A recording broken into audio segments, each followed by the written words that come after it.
Good evening, students. Now we are going to discuss the major issues of macroeconomics.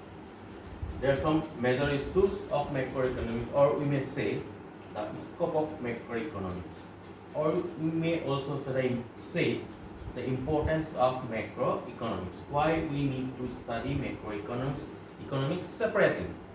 There are some major issues. Number one, the measurement of national income.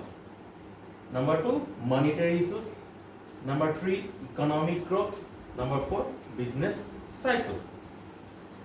ছাত্র-ছাত্ৰীসকল আমি আজি আলোচনা কৰিম সমষ্টিগত অৰ্থবিজ্ঞানৰ মূল বিষয়বস্তুসমূহ বা আমি ক'ব পাৰোঁ যে সমষ্টিগত অৰ্থবিজ্ঞানৰ পৰিসৰ বা আমি আৰু ক'ব পাৰোঁ যে গুৰুত্ব কিয় আমি সমষ্টিগত অৰ্থবিজ্ঞান পৃথককৈ অধ্যয়ন কৰিব লাগে তাৰ বিষয়ে আমি কি কাৰণে কৰিব লাগে তাৰ বিষয়ে আমি আজি আলোচনা কৰিম।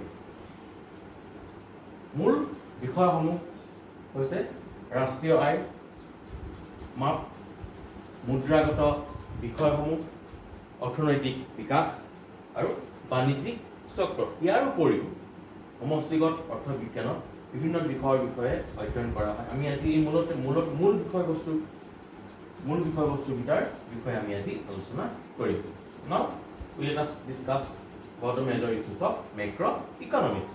Number one, measurement of national income.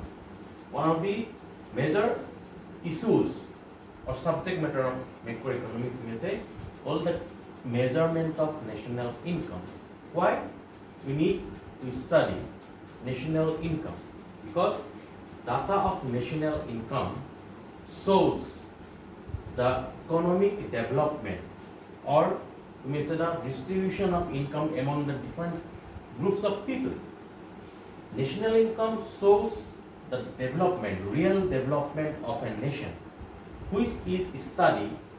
We study this national income under the macroeconomic system. Therefore, it needs to study national income. Number one. Number two, monetary issues. Macroeconomic studies monetary issues. Different monetary issues like inflation, deflation, and different economic problems, monetary problems. Inflation means the price rising situation, and deflation means price decreasing situation. Both are hampered for the economic growth. Monetary issues, these monetary issues study macroeconomics and they solve these remedies like inflation, deflation, how they can solve these remedies through monetary policy, fiscal policy, direct policies, etc. Whatever the policies are suitable for remedies these problems, they can adopt and tackle all the monetary problems, which is studied under the macroeconomic system. So it is important, one of the important issues for macroeconomic system. Another is economic growth. Macroeconomics study economic growth.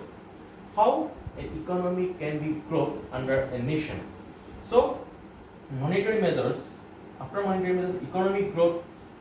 Under economic growth, macroeconomic studies how we capitalize or utilize our resources, how we implement our economic policies for the development of the nation.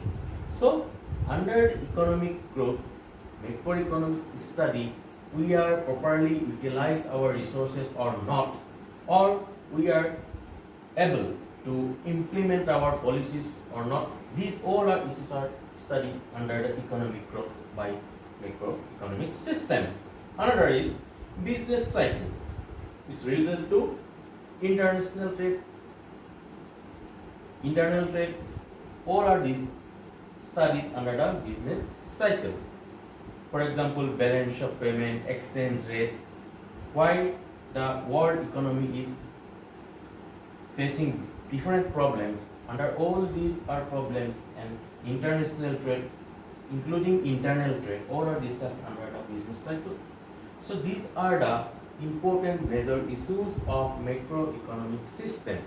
Why we need to study macroeconomics separately.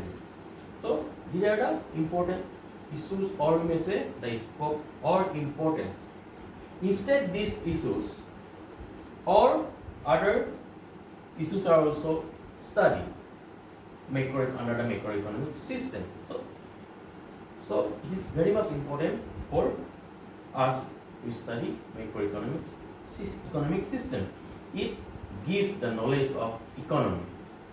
Okay, student? These are the major issues of macroeconomic system. ছাত্ৰ-ছাত্ৰীসকল এই সমষ্টিগত অৰ্থবিজ্ঞান আমি কিয় পৃথকে অধ্যয়ন কৰিব লাগে? Number 1, ৰাষ্ট্ৰীয় আয় পৰিমাপ। আমি সমষ্টিবাদী অৰ্থনীতিৰ অন্তৰ্গত আমি কি কৰোঁ? প্ৰথমতে আমি ৰাষ্ট্ৰীয় আয়ৰ বিষয়ে আমি অধ্যয়ন কৰোঁ। ৰাষ্ট্ৰীয় আয়ে আমাৰ দেশ এখনৰ প্ৰকৃত অৰ্থনৈতিক বিকাশৰ প্ৰতিচ্ছবিখন আমাক প্ৰতিফলিত কৰাত সহায় কৰে। ৰাষ্ট্ৰীয় আয়ৰ যিবিলাক তথ্য, ৰাষ্ট্ৰীয় আয়ৰ তথ্য আমাক কি কৰে? এখন দেশৰ প্ৰকৃত বিকাশ হৈছে নে নাই, সকলোবিলাক লোকৰ সমানভাৱে উন্নয়ন হৈছে নে নাই, তাৰ বা আমাৰ আয়ৰ সমবিতৰণ হৈছে নে নাই, আমি তাৰ বিষয়ে আমি জানিব পাৰোঁ। তাৰ জৰিয়তে ৰাষ্ট্ৰীয় আয়ৰ পৰিমাপৰ জৰিয়তে, যিটো আমি সমষ্টিগত অৰ্থবিজ্ঞানৰ অধীনত আমি অধ্যয়ন কৰোঁ। তাৰপিছত আহিলে মুদ্ৰাগত বিষয়সমূহ। মুদ্ৰাগত বিষয়সমূহ আমাৰ সমষ্টিগত অৰ্থনীতি বিজ্ঞানৰ অধীনত আমি অধ্যয়ন কৰোঁ। বিভিন্ন ধৰণৰ মুদ্ৰাগত বিষয় আছে, বিভিন্ন ধৰণৰ সমস্যা হয়। মুদ্ৰাস্ফীতি এইবিলাক কিয় হয়? মুদ্ৰাস্ফীতি মানে কি? ক্ৰমবৰ্ধমান দৰ বৃদ্ধি হয়। ক্ৰমান্বয়ে যেতিয়া দৰ বৃদ্ধি হৈ গৈ থাকে সেইটোকে কোৱা হয় কি? মুদ্ৰাস্ফীতি। আৰু মুদ্ৰাৰ বিস্ফীতি মানে হৈছে দ্ৰব্যৰ মূল্যৰ দ্ৰুত হ্ৰাস, যি দুইটাই আমাৰ কি কৰে? অৰ্থনৈতিক বিকাশতি বাধাৰ সৃষ্টি কৰে। মুদ্ৰাগত এই বিষয়সমূহ আমি কেনেদৰে দূৰ কৰিব পাৰোঁ? আমাৰ সমষ্টিগত অৰ্থনীতি বিজ্ঞানত আমি এইবিলাক অধ্যয়ন কৰোঁ। কেনেদৰে অধ্যয়ন কৰোঁ? আমি মুদ্ৰাৰ নীতি গ্ৰহণ কৰিব লাগিব নে ৰাজস্ব নীতি গ্ৰহণ কৰিব লাগিব নে প্ৰত্যক্ষভাৱে আমি কেনেদৰে এই অসুবিধাসমূহ আমি দূৰ কৰিব পাৰিম? কোনটো সমাধান সূত্ৰই আমাৰ মুদ্ৰাগত এই বিষয়সমূহ সমাধান কৰিব, তাক সেই বিষয়ে আমি সমষ্টিগত অৰ্থবিজ্ঞানৰ অধ্যয়নত আমি অধ্যয়ন কৰোঁ। তাৰপিছত আহিলে অৰ্থনৈতিক বিকাশ। এখন দেশ এখনৰ অৰ্থনৈতিক বিকাশ কেনেকৈ হয়? তাৰমানে আমি এখন দেশত অৰ্থনৈতিক বিকাশ কৰিবলৈ হ'লে আমি কি কৰিব লাগিব? সম্পদৰ পূৰ্ণ ব্যৱহাৰ কৰিব লাগিব। আমি সম্পদৰ পূৰ্ণ ব্যৱহাৰ কৰিব পাৰিছোঁ নে নাই, ভালদৰে সেইবিলাক ব্যৱহাৰ কৰিব পাৰিছোঁ নে নাই, আমাৰ যিবিলাক অৰ্থনৈতিক বিকাশ কৰিবৰ কাৰণে যিবিলাক আমি আঁচনি গ্ৰহণ কৰিছোঁ, সেই আঁচনিসমূহ আমি প্ৰপাৰলি আমি ব্যৱহাৰ কৰিব পাৰিছোঁ নে নাই, সেই সকলো বিষয়ে কি কৰে? অৰ্থনৈতিক বিকাশত আমি অধ্যয়ন কৰোঁ সমষ্টিগত অৰ্থবিজ্ঞানৰ অধীনত। তাৰপিছত আহিলে বাণিজ্যিক চক্ৰ।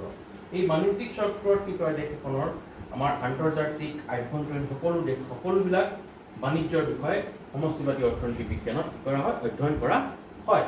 যে বিভিন্ন ধৰণৰ, এতিয়া সমতা লেনদেন মানে হৈছে এখন দেশৰ আনখন দেশৰ লগত হোৱা বা ঘৰুৱা দেশখনৰ বৈদেশিক দেশসমূহৰ লগত হোৱা আন্তৰ্জাতিক বাণিজ্যিক যি হিচাপ নিকাচ, এটা বৰ্ষত সেই হিচাপ নিকাচৰ যি হিচাপ নিকাচ কৰা হয় সেইটো হৈছে লেনদেনৰ ক্ষমতা বা আমাৰ আভ্যন্তৰীণ বা গোটেই বিশ্বৰ বা দেশবিলাকৰ বাণিজ্যিক কেনেদৰে বিকাশ হৈছে, কিদৰে তাত বিকাশৰ হ্ৰাস পাইছে, এই গোটেই কাৰণবিলাক কি কৰা হয়? আমাৰ বাণিজ্যিক চক্ৰৰ অধীনত কি কৰা হয়? অধ্যয়ন কৰা হয়। এই বিষয়বস্তুবিলাকৰ উপৰিও সমষ্টিগত অৰ্থনীতি বিজ্ঞান। Our next class we are discuss some more important topics related to your subject syllabus. Till then, bye bye.